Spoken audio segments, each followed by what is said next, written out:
Welcome back, everybody, to Friar Talk. Today, we're going to be doing a little recap of this Padres-Dodgers series. Now, luckily, luckily, the Padres were able to take at least one of these games. Very, very rough series where there was basically no offense until 1 out in the 9th inning of the final game of the series. Padres struggled a lot, so we're going to get into that. We'll talk about it a little bit today. I think we'll probably also maybe at the end do a quick little preview of the Mariners series just because I don't think we're going to record about it beforehand. So we'll do, and it's only a 2-game series also, but definitely a rough series for the Padres. And they now are finding themselves 3.5 games out of the wild card spot. They did end up winning today, so they were able to jump back over the Braves. But last night they had lost their top wild card spot to the Braves. So Isaac, I know you have a little bit of a ranting to do after this series. So you wanna get it out to start the episode? I really thought that was some of the worst baseball that I've seen the Padres play ever since we started this. We started this in 2020, and that was horrendous. So, you look at the first game, yeah, they're in it most of the game until, ultimately you got beat by Justin Turner. It was Justin Turner 3, Padres 1. I think the most frustrating part of that, you face Mitch White. Joe Musgrove against Mitch White should have been a W, no matter what. Joe Musgrove, and, I was seeing some things on Twitter. This is why Joe Musgrove shouldn't get paid because he doesn't do good against the Dodgers. He was fantastic against the Dodgers. He was magnificent. It was two bad pitches that cost him that game. Other than that, that was the best version of Joe Musgrove. Some of the best pitching I've seen from Joe Musgrove this season. So you should have won that game. You didn't get many hits off Mitch White. I forgot. I think that hit came in the first inning. So after the first inning, you went scoreless. Second game, you faced Tony Gonsolin. You only put up 1 run. Was it going to be a really tough W to pull out? Of course. But the problem I had with that game and the following, even today, almost the whole series, was that Tony Gonsolin on average goes 5-6 innings. He goes 7 2/3 because the Padres could not foul off a lot of pitches. They were not taking enough pitches. They were chasing way too much out of the zone, and they were not putting up competitive at-bats. And that resulted in him being able to pitch 7 2/3 and ultimately pitch probably his best game of the season. He looked magnificent. Meanwhile, Blake Snell, it was very different with the Dodgers. Did Blake Snell have a great outing? Yes, he did. But the Dodgers were fouling off a lot of pitches. They were barely chasing. They were making Blake Snell pitch to them. And that is something that we did not do. We were horrendous in that aspect in this series. We chased way too much out of the zone. Same thing with Anderson. Anderson had us completely off our game, whereas in the first time we faced Anderson, we were not this bad. But again, chasing out of the zone, allowing him to get to the 7th or 8th inning. You can't do that against the Dodgers. You got to get them out, get those starters out of there as soon as possible. Yeah, did they lose Walker Buehler? Yes, but they still have 4 other really good starters that go out there and give them competitive games. And the Padres are not going to win any of these games just chasing balls out of the zone and not fouling a lot of the balls off. You got to run that pitch count up on those guys. And the Padres were not they, like I said, they didn't put up competitive at bats. Gotta talk about this Yu Darvish one. This one's tough. Because we're very high on Yu Darvish, especially when it goes against the Dodgers, man. You heard it in the first first inning. It was, what was it? He has like a 2 ERA against the Dodgers in his career. He's fantastic. But what happens in the first inning? 3 home runs. It was terrible. But did he settle down after that? Yeah, he settled down. But essentially after that, you knew the game was over. Why? Because the Padres offense was very flat. I'll keep saying it. They didn't put up competitive at-bats. They were really bad at-bats. You go into this last game, same thing. Same thing against Clayton Kershaw. Now, granted, that is the legend, Clayton Kershaw, who historically does dominate the Padres. But, putting up 4 runs in 1 inning doesn't justify what you've done the rest of the series. The rest of the series was really bad. Horrible at-bats, a lot of strikeouts, a lot of chasing. Don't even get me started on the defense where you see, and, I like Jose Alzarcar, but 2 fly balls misplayed in the outfield. You got Eric Hosmer, Manny Machado, and Mackenzie Gore forming a triangle where the ball drops in between them. Obviously, that's Hosmer's ball, but that was horrific also. Just defensive miscues, offensive struggles. This is not a recipe to win. This is not a recipe to beat the Dodgers. You look at it, the Padres this whole season have been successful competing against easy teams. You need to be able to beat these kind of teams. These are going to be the only kind of teams you play in the playoffs. We need to go get some bats, man. Yeah, that's definitely the case. Because you're bringing up all these guys, right? You bring up the 4 starters in this series. Yeah, Darvish gets rocked in the first inning. We've talked about it in the past. Darvish is one of those guys that's probably either going to get you a quality start or he's going to get rocked. It's usually one or the other. You don't really get it in between of like, oh, it's a mad Darvish start. He starts the game first inning, allows 3 home runs, but then he settles down. Then he looks pretty solid after that. Other 3 starters, I'm gonna say they were all excellent. They're all excellent. Really Musgrove, excellent. Gore, he starts the game out, and you're like, oh my, like because in the first inning, the first 2 batters come up, and you're like, oh great, this is one of those days. Get the brooms out, right? And you're kind of feeling that, but then he ends up settling down and looking pretty good. And that was honestly Gore's last 2 starts. Let's see, what did he find? He goes 5 2/3, right? Yeah. The last couple of starts, he maybe hasn't had his like A game kind of stuff, but he's looked pretty good. So props to him. Props to Blake Snell. Didn't pitch super deep, but he also got completely screwed on a couple of calls. I mean, that's why he wasn't able to come out for another inning. Yeah, that was bad. Like some of those, and I also didn't watch that full game, but I watched probably I think I turned it on like the 3rd inning, and I'm like, dude, how is Snell getting squeezed so many times? Like just over and over and over again. So I think that was a little bit frustrating. But someone said up here, yeah, Sawman says it up here, should have split the series, but I'll take it. That's kind of how I'm feeling now because our predictions for this series and kind of like in the preview episode that we did was, all right, this team, the Padres should be able to split this series. Yes, they're banged up. Yes, Manny's not fully healthy. That's the same with them. They get Mookie Betts back today, right? So not a lot of Mookie. He's still banged up, but like both these teams are still hurt. I mean, I was happy at the end of it. I see JDS saying we're settled for 1 out of 4 is what's wrong with the Padres and the fans. AJ Preller wants to think this way. I mean, I get what you're saying. But like, I think it's more of just like the situation that the Padres are in. The bullpen isn't in absolute shambles right now. The bullpen looks terrible. There's not enough power on this team. So you look at the team of where they're at, they need to go and add a bat. At least 1, maybe 2. We've talked about in the past. Yeah. We've talked about Ian Happ and Brian Reynolds. I think that we'll probably do an episode on both of those guys soon.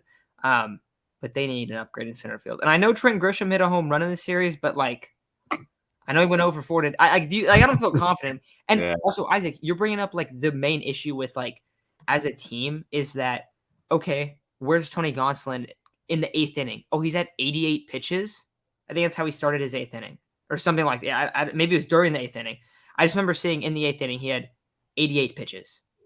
Bro, you can't have Tony Gonsolin go like almost throwing sub 100 to have a complete game. Like you cannot see that. And it's because the Padres do not have many good hitters. They have a lot of guys that have a bunch of swing and miss to their game. And if you have a bunch of swing and miss to your game and you don't have power, that's when you run into serious problems. Will kill you. We see Voit. Voit has a ton of swing and miss in the game. Almost one of the biggest guys in the league when it comes to that stuff. But he gets a couple big knocks and it ends up being all right. Yeah. You don't get that with Trent Grisham. You don't get that with a lot of these guys in the bottom of the order. Where it really starts to kind of pile on. So I think that's when you look at it as a team, you got to be able to make contact more often. You got to be able to work the count a lot better. We talked about it when we were talking about the Phillies series. I remember Chase brought it up. He's like, look, the Phillies bullpen is so awful. The goal of this series is to get deep in the game, like to get the starters out early, and then deep in the game, you're going to get to that crappy bullpen. You're going to beat them up. That's the same for almost every single series, like to an extent, right? You don't want to face Tony Gonsolin for 8 innings. You don't want to face Kershaw for 7. You want to get these guys out of the game early, and the Padres were not able to do that because their team is not good enough at hitting, and that's where the issues are going to come. And I think that's what I mean. I ultimately do think that they're going to make a move at the deadline, but that's kind of where I'm at with this team. Is like, yeah, it's good, like it's a playoff team, but not good enough right now for what they have showing currently. Yeah, and you mentioned all the strikeouts, the guys that have a lot of swing and miss to their game. I wouldn't care if they had all that swing and miss to their game or if they were striking out so much. Yeah, exactly. That is the problem. Not only that, but the problem with the Padres is like, yes, did the Dodgers strike out a lot? Yes, but most of their strikeouts came off competitive at bats where they fouled off a lot of pitches, got that pitch count up on Blake Snell and Yu Darvish. Maybe not so much Joe Musgrove, but they did it to our other 3 starters where they got the pitch count up and got our starters out of the game early. I mean, I think Snell went 6, maybe, I think, and then Darvish went 5. Darvish went 6, I believe, or 5 also, and then Gore went 5 2/3. That should be the goal for every team. And you, like I said, us, and I think a lot of the problems last year towards the back end of the season, same thing. Towards the back end of the season last year is there were starters going deep into the games against us because we weren't able to run the pitch count up on them. So something's got to change in that aspect. Hopefully something does. I mean, this isn't the series that is going to end it all. I mean, we took a game. We're like 3.5 games back now.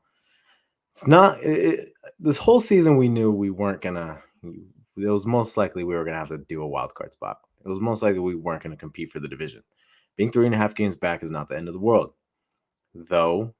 You want to be able to compete for that spot throughout the season. You don't want it to come September worrying about a wild card spot. You want to be worried about that number one seed. You want to be saying, okay, we should be able to get a wild card spot, but we want to win so we can win the division, not just settle for a wild card. So the Padres need to be able to keep up. Right now they're on pace for, I believe it's 94 wins, which is magnificent. And I mean, we will take that every day of the week. But when it comes to September, you're going to play the Dodgers 9 times. The Dodgers have beat us 14 of the last 16 times, I believe it is. You're going to have to win. I think you got to go 500 against the Dodgers the rest of the way. You got to be able to beat up on the Giants. We gotta clean up these at-bats. I think they will. And, you mentioned we do need to go after 2 bats. I firmly believe 2 bats. One of them can be, like a Brian Reynolds, Ian Happ kind of guy, and the other can just be something like I don't know, maybe a platoon kind of guy. I don't know. We have a platoon kind of thing when Myers is back, but we need power. We're desperate for some power. I really don't think you're going to win many playoff games with Grisham. And I mean, of course, he had a home run today, but Ha-Seong Kim, Jose Azocar, Eric Hosmer, Austin Nola, just guys that really can't hit for power. You're not going to win many playoff games with those guys in your lineup, consistently in your lineup. Yeah, I mean, it's definitely true. Also, Isaac, I will say, though, one thing about that is that I also don't think that we're going to see those guys in the lineup come into the season. Yeah. Now, the big thing is, are our guys going to be healthy? Because that's something where you bring it up. I mean, a lot of the Padres' issues are they don't have power, or basically they're 2 main issues. They don't have power, and the second thing is their bullpen is in complete shambles. Their bullpen is bad right now. It is really, really bad. I don't know. What do you think about the bullpen moving forward? Like, do you think they're going to be all right? I'll get into some of the power stuff in a second, but I want to know, what do you feel about the bullpen? It's a need. Can you guys still see me? I don't know what the heck just happened. Yeah. There we go. Yeah, we're good. All right, cool. It's a need. It doesn't have to be a major arm, but I would feel a lot more comfortable if we had healthy arms coming back. But it's the fact that, Drew Pomeranz is like almost a walking IL stint, even though he is magnificent. He does go on the IL a lot. Pierce Johnson will be coming off an arm injury. Same thing with Jose Castillo. Same thing with Adrian Morejon. It's just too much risk to bank on, these guys. How many innings are you actually going to get out of them before they go back on the IL? So I'm not crazy confident. Like, they have a solid bullpen ERA. I think they're one of the top bullpens in baseball now, at least top 10 maybe. Maybe that did go down after this series, but at one point, they were actually really starting to bounce back after that horrendous April and May. They had been putting up some really solid numbers, but I mean, you saw it today. Taylor Rogers went out there and there was a lot, and I mean a lot of hard contact off Taylor Rogers. There's been a lot of hard contact off Taylor Rogers. Luis Garcia's blown a game recently. Ray Kerr is not with us anymore, and he shouldn't be with us for a little while. But Ray Kerr, walked 3 guys and then gave up a run, I believe it was. He did not look good. He looked horrendous. His K per 9 is the same as his walks per 9. He should not be in the bigs. He should not be touching the bigs. He should stay in AAA. He should be kind of like Luis Campusano, as like a quadruple A player. Just stay down there for a while and figure your stuff out. There's no reason you should be throwing 100 in AAA and coming up and barely touching 96. I was about to say, didn't his velocity drop like 5 miles an hour? It was insane. Absolutely insane. So I mean, I don't feel crazy confident in the bullpen. It's hard to feel crazy confident in the bullpen, but like it's a risk reward kind of thing. If these guys come back healthy and they're able to pitch for the rest of the season, this will be a very good bullpen, a very formidable bullpen, because Palm and Pierce are very good arms, as well as Morejon and Castillo, when healthy. But if they're not healthy, I mean, I truly think you're risking everything if you don't acquire a decent bullpen arm at the deadline. Too much risk. Yeah, I think so too. So I will let you guys know I do need to take off in a couple minutes here. I'm trying to go get some Puerto Rican food out here. So I'm running out of time, but I do want to bring up a few more things. I see people. Miles just asked why have we not brought up Castillo yet? I mean, I'm kind of asking the same thing. Like, what else does the dude need to show? He's looked great in AAA. He's already been in the bigs, looked really good. I would like to see him in the bigs very soon. I was surprised that they did not bring him up when they I don't think they waived Kerr, but I think they just sent Kerr down. But I don't know. It's tough because on one hand, like you bring up the guys in the bullpen that are hurt, and it's like, okay, you're getting all these guys back. But what level are we going to get? What level are we going to see those guys? Are we going to see them? Are we going to see a Palm like a 2019, 2020 Palm? Or are we going to see 2021 Palm? Because he looked a lot different that year than before. So that's like my big concern with the bullpen. And that's why ultimately I am really coming around. I mean, we did our wish list for the Padres, and we had we had them getting a right-hand reliever as the second biggest thing of need. I still am growing, and that's becoming increasingly more and more like of a bigger need for this team. I don't know like what their plan is with the bullpen, just because, dude, they're a top 5 bullpen in terms of how much money's being spent on it. The problem is that all of the guys are injured. So you're looking, you're like, all right, Lamet's in AAA. All right, Pierce Johnson's hurt. All right, Palm's hurt. Like you're going through and you're like, Castillo's not back. Morejon's hurt. Suarez is hurt. Like literally all of the bullpen is injured right now. It's definitely tough right now. So I don't know, man. I think that you're going to have to add a bullpen arm. You're going to have to add at least a bat. I do think you need to add a pretty solid impact bat and someone that does provide some amount of power. I don't know. That's where I'm at with this team right now. I don't think that this is a series where you're like, oh, like we need to freak out. I don't think we need to freak out, but I think it does kind of show a little. I don't want to say like I don't want to make it like too harsh, but it does show this team's like true colors a little bit in terms of they're a couple pieces away. They're not quite there. They're good. They're not a. And the other thing too is like this is baseball, so like you don't need to be like a legit contender and have that like super high end roster to end up winning a World Series. You just don't, because you get a couple good starts and all of a sudden, oh look at that, you're in the World Series. You won a couple clutch games. But in terms of putting out a roster that really hangs with the top end teams, I don't know if they're quite there yet. And I think this is one that kind of shows that. When we were coming into this season, kind of Friar Talk as a channel, what we were looking at as the kind of like expectations was borderline playoff team with the expectations to make it to the playoffs, like league wide and for the like ownership and whatnot. And it was a big AJ Preller year if he's going to stay around. That's what our thought was. They're kind of still there. They're still there. There's a couple guys that have underperformed. There's a couple guys that have overperformed. They're kind of where I thought they would be right now. And I think that they still need to go add a couple pieces. But I think this series kind of showed it. And I don't think it's a bad thing also. I think it's kind of a good thing. We know that they need to go make a couple moves. That is fine to see. Final things I'll bring up, and then I'll let you kind of wrap it up, Isaac. Next 2 games against Seattle, we got 2 guys, 2 very, very hot pitchers on the mound. You got Sean Manaea, you got Mike Clevenger. I'm very happy, hoping to see a bounce back series in those 2 games. Also in San Diego, and then you got the Giants series after that. So I think this is one where maybe you go 1-1, maybe you go 2-0, but hoping to get a little bounce back, get a little winning streak before this Giants series, which I do believe is a 4-game series. Yeah. So, I mean, something I'll say. I mean, you look at the standings right now. It's the Dodgers in first, the Mets, the Brewers, the Padres, Braves, Cardinals. Lineup wise, I mean, maybe even with Tatis in the lineup, you could probably say they're the second worst lineup out of all of them. I mean, I think the Brewers are probably the worst, but maybe you can say the Cardinals are worse. But I really do think the Cardinals might have a better lineup than the Padres right now. Tommy Edmonds, Ballin, Nolan Arenado, Paul Goldschmidt, 3 guys that are all among the top players in baseball right now. I think it's very evident what the Padres need to do. I think this series specifically shined a light on what they need to do. go get bats. I think that's the biggest takeaway. And I'm glad we got a takeaway out of this series. I'm glad there was something that, really showed the Padres' true colors, as you said. Go get a bat. That's really what the Padres need to do. I don't know who. I don't know if Reynolds is going to be on the block. I don't know who's on the block, what power hitters, but very simple. I mean, that is going to have to be the goal at the deadline. Um, yeah, that's pretty much all I'll say. I mean, you look at the schedule, it's the Mariners. Hopefully you take both of them. That Giants series is going to be pretty big because right now I believe you are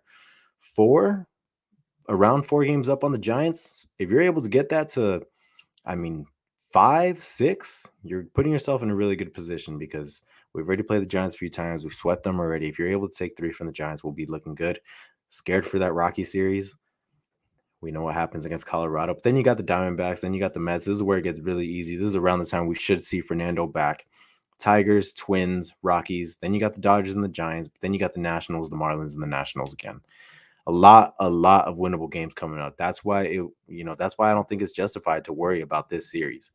Is it discouraging? Absolutely. But the only reason it's discouraging is because it's against the Dodgers, who, as of right now, we know is a much better team than we are, at least lineup wise.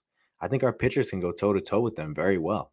I think all, maybe not Darvish, but Darvish has shown before that he can go toe to toe with any of those guys in that rotation. But Musgrove, Snell, and Gore showed they can go toe to toe with any of those guys. And then you got Manaea and Clevenger, especially Clevenger, who can go toe to toe with all of them. So I think our pitching matches up very well. It's just the lineup that we got to worry about.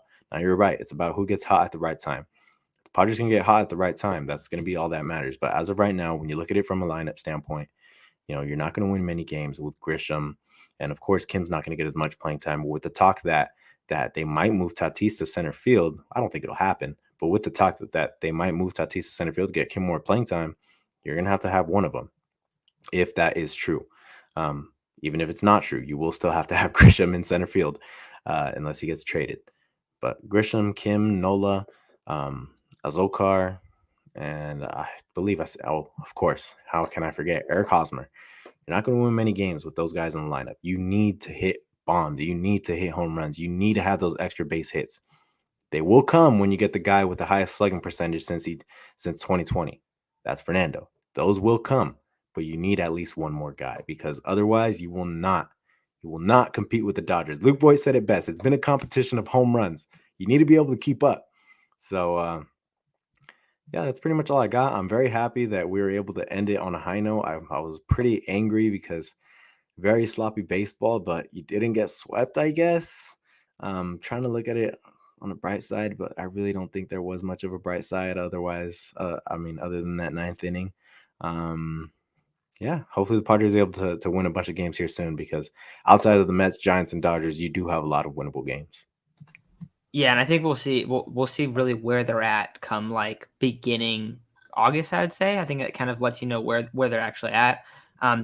Salvaging the win today was a big deal, though, I think, just in terms of because it was like, dude, you're gonna come out here and you're gonna lose 1-0 in the final game of the series. Imagine that. Like that's rough. That is rough. So Mhm. you get some life. I think that's a good sign. But this team is not complete. There's a couple moves they need to make, but I don't know. I think that's probably good for this episode. Sorry, guys, we're not going super long today. I know we've been trying to do the live streams a little longer, just not the most time. But I'm not sure if we're going to have an episode tomorrow, kind of up in the air, depending on what our schedules look like. I think Chase and Isaac might be able to go live on Tuesday or Wednesday. Not sure what that's going to look like. I'm going to be traveling, so I'll be kind of like in and out. So our schedule might be a little bit weird this next week. But throughout all of July, any like trade stuff, anything to do with that, we're going to be getting a lot of stuff out, which will be exciting. And I know that we do want to talk about Brian Reynolds. We do want to talk about Ian Happ. So expect those videos coming out relatively soon. If you guys are really into the draft, we did post I went did an episode with Ryan. We brought Ryan on, did like a 40-minute like pre-draft episode about all the guys. And there's a lot of guys we discussed there. So if you're kind of a little bit of a draft nerd when it comes to that, that was a really fun episode to do. I don't know that much, so it was fun to hear a bunch of names. But we will be covering the draft as well. But Isaac, anything else we should add before we take off? If you're celebrating the 4th, have a happy 4th. Be safe out there. Don't do anything stupid. Yeah, that's about it, man. Go Padres. Go Padres. Yeah. Hopefully you get a little bounce back series against the Mariners here. But thank you guys all for listening. And we'll be talking to y'all very, very soon.